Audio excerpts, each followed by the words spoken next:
Everyone wants to know if they've got what it takes. Not in some abstract motivational poster way. Actually, specifically, wants to know whether the way they're living right now is quietly leading somewhere or quietly leading nowhere. Here's the uncomfortable part. You usually can't tell from the bank balance. The signs show up years before the money does, if they show up at all, and almost nobody's looking for them because nobody told them what to look for. I think that's the actual reason this question keeps coming up over and over in every comment section under every video about money. People aren't really asking for a number to hit. They're asking for permission to believe the direction they're already heading in is the right one, or a warning that it isn't before another 5 years go by finding out the hard way. There are 7 of these signs I've noticed over and over in people who ended up somewhere better than where they started. Not lottery winner stories, not inheritance stories, just ordinary people whose daily behavior quietly pointed in one direction long before the results caught up. None of the 7 are about income. 2 people making the exact same paycheck can have completely different odds, based entirely on which of these 7 are already true of them. I've also watched people with genuinely good incomes go absolutely nowhere for a decade, and people barely scraping by build something real, and the difference almost never traced back to the number on the paycheck itself. It traced back to which of these 7 quiet behaviors were already running in the background of their daily life, whether they'd ever consciously noticed them or not. Some of these are going to sound too small to matter. That's exactly the point. If the sign were obvious, everyone would already be doing it. Go through these honestly, not as a scorecard to pass or fail, but as an actual check on where you already are. Because you're probably already doing some of these, and probably missing others, and knowing which is worth more than another hour of generic motivation. One more thing before I get into them. None of this is about becoming a different person overnight, and I'd be suspicious of anyone claiming it is.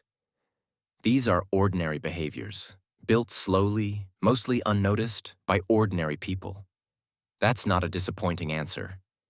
It's just the actual one, and it's a lot more repeatable than anything that requires a personality transplant.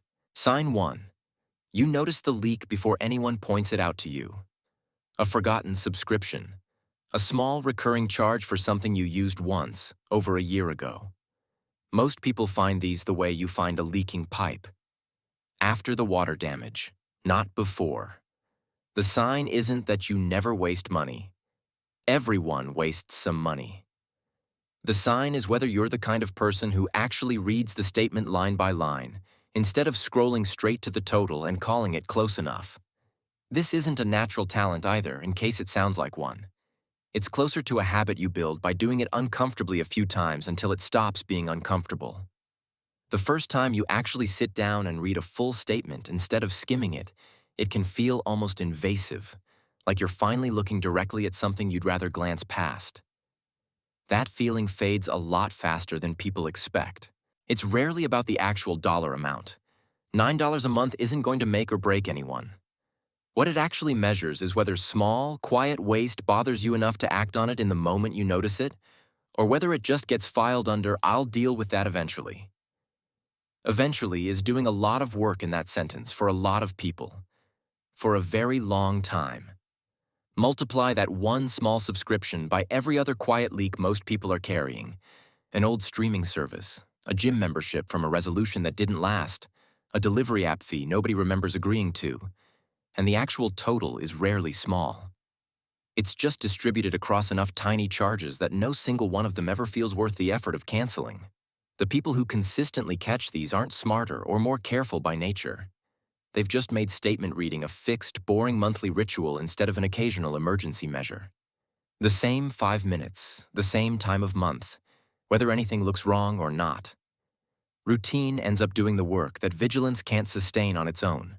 This isn't about anxiously checking your accounts every hour either. That's a different problem entirely, and it usually burns people out within a few weeks. This is about attention, not fear. If you actually know, right now, without opening an app, roughly what's leaving your account and why, that's sign 1, and it's rarer than you'd think. Try it as an actual test. Close your eyes and try to list every recurring charge on your account from memory. Most people get through 3 or 4 before drawing a blank, And the ones they've forgotten are usually the exact ones quietly draining money every single month with nothing to show for it. Sign 2. You'd rather be bored than impressive. This one throws people off because it sounds like an argument for being cheap or joyless. It isn't. It's that somewhere along the way, the flashy version of a life and the stable version of a life started costing about the same amount of money to the person actually living them. They just spend it in completely different directions, and one of those directions quietly compounds while the other quietly evaporates. The flashy version usually looks better for exactly as long as someone's watching, and that's sort of the whole design of it. The boring version doesn't perform well for an audience. It performs well over 5 years, in a way nobody's around to applaud in the moment, which is precisely why so few people choose it on purpose. You don't get to boring by convincing yourself you don't want anything nice. Almost everyone still wants some version of the nicer thing, and pretending otherwise doesn't hold up for long.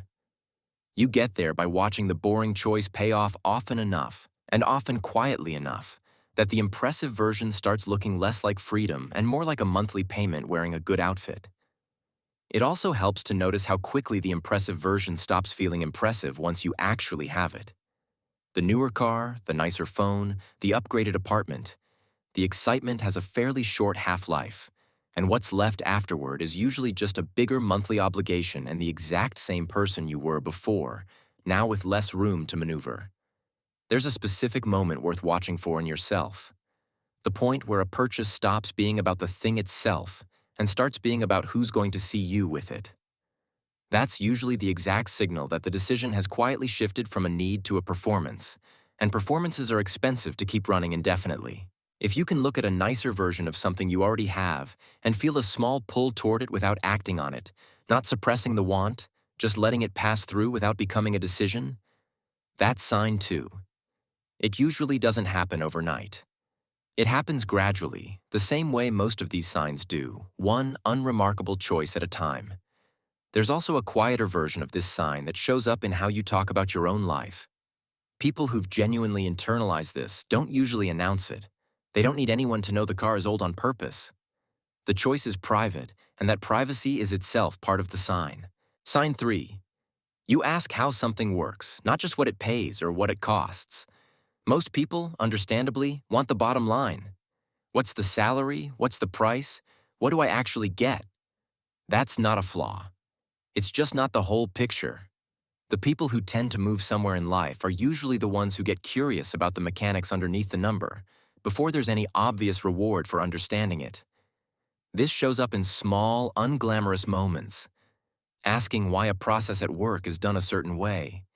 Reading the actual terms on something instead of just clicking accept. Wondering out loud why a bill is structured the way it is. None of it looks impressive from the outside. It just quietly accumulates into understanding things other people never bothered to ask about. This is the sign that tends to open doors nobody else even notices are there. Mostly because understanding how something actually works makes you the person other people go to when something breaks or needs improving. That's rarely the plan going in.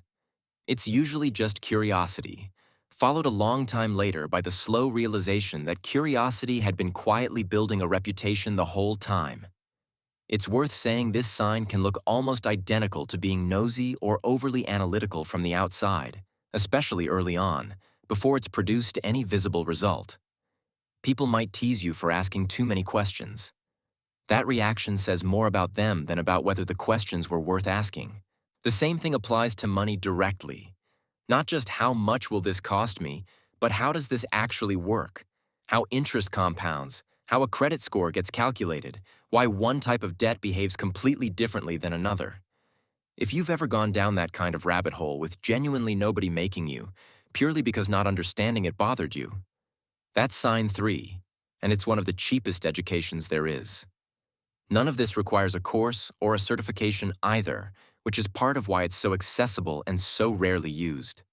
The information is almost entirely free and available to anyone with the curiosity to actually go look for it.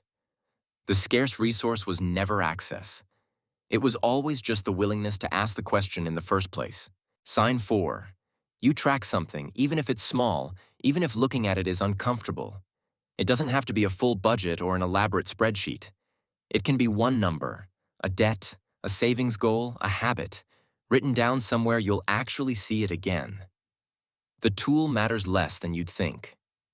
What matters is that you're willing to look at the real number instead of the comfortable guess.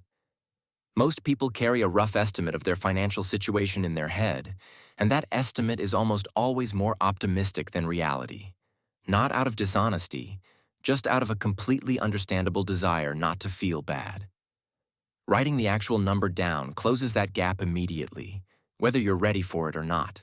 Most tracking isn't exciting to look at day to day. That's normal, and it's not a sign you're doing it wrong. The number moves slowly or doesn't move at all some weeks. And that's exactly the point where most people quietly stop looking. Not because they gave up on the goal, but because looking without visible progress started to feel pointless. The sign isn't fast progress. It's that you kept looking anyway. There's a specific kind of quiet discipline in updating a tracker on a week where nothing changed. It would be easy to skip it, to tell yourself you'll catch up next week when there's something worth writing down.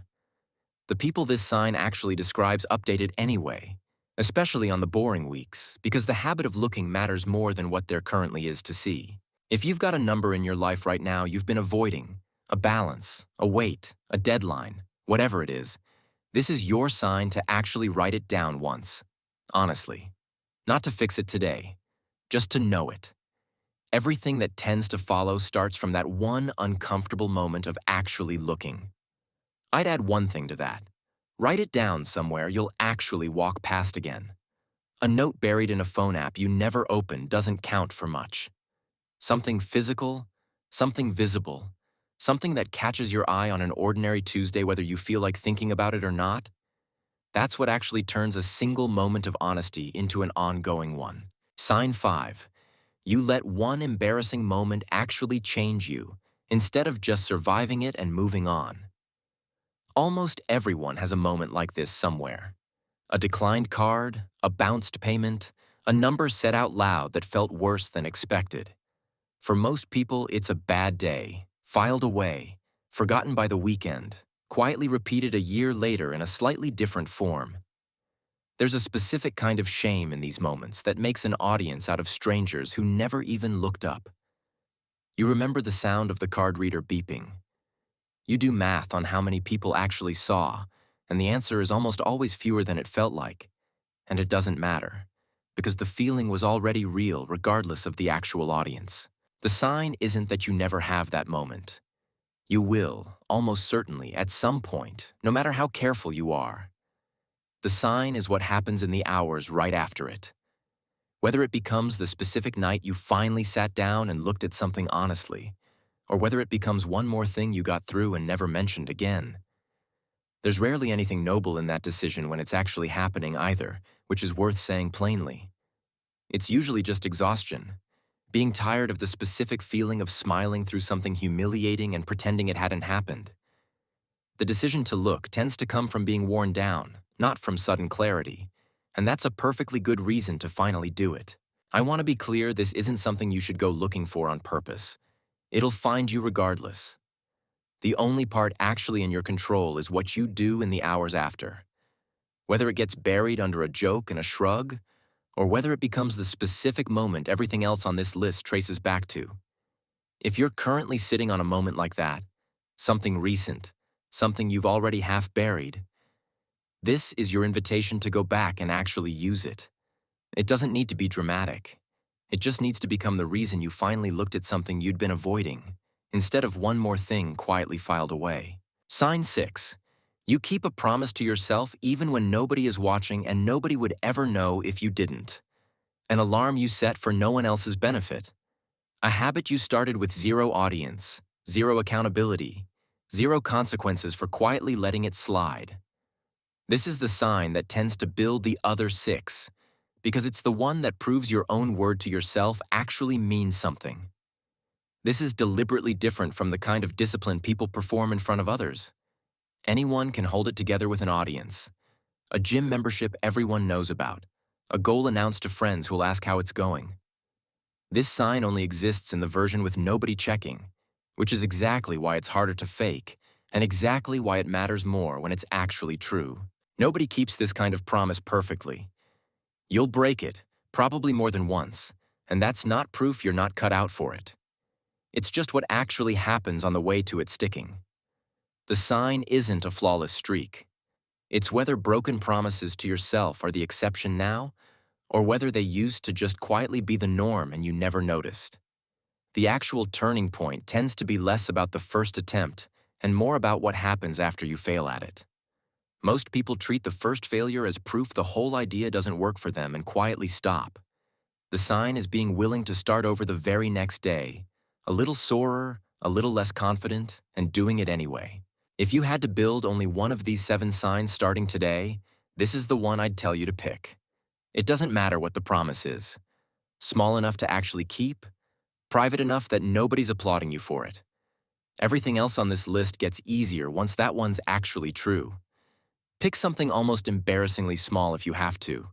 The size was never really the point.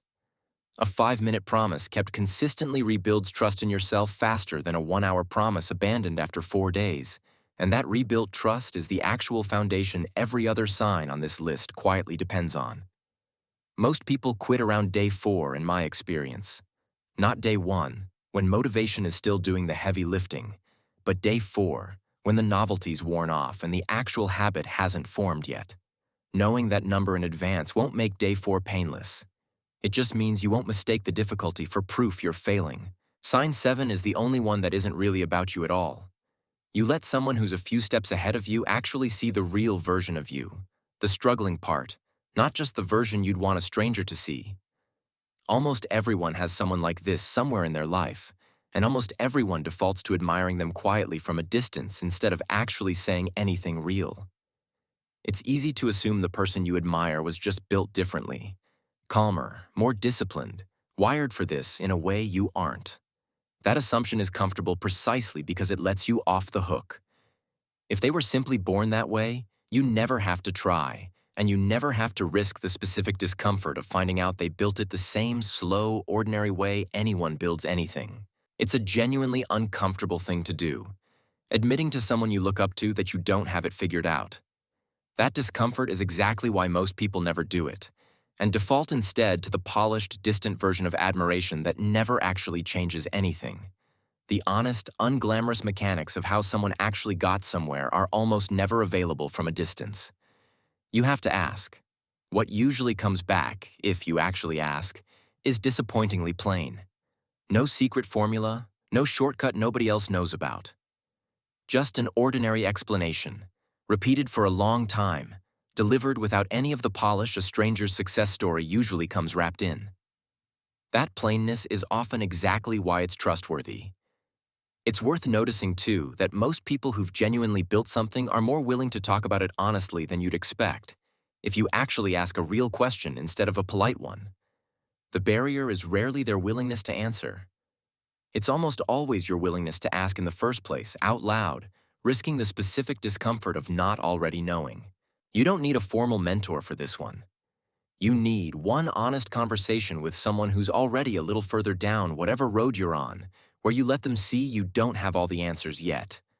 That single conversation tends to do more than months of admiring quietly ever could. It also tends to change how you show up for other people once you've been on the receiving end of it.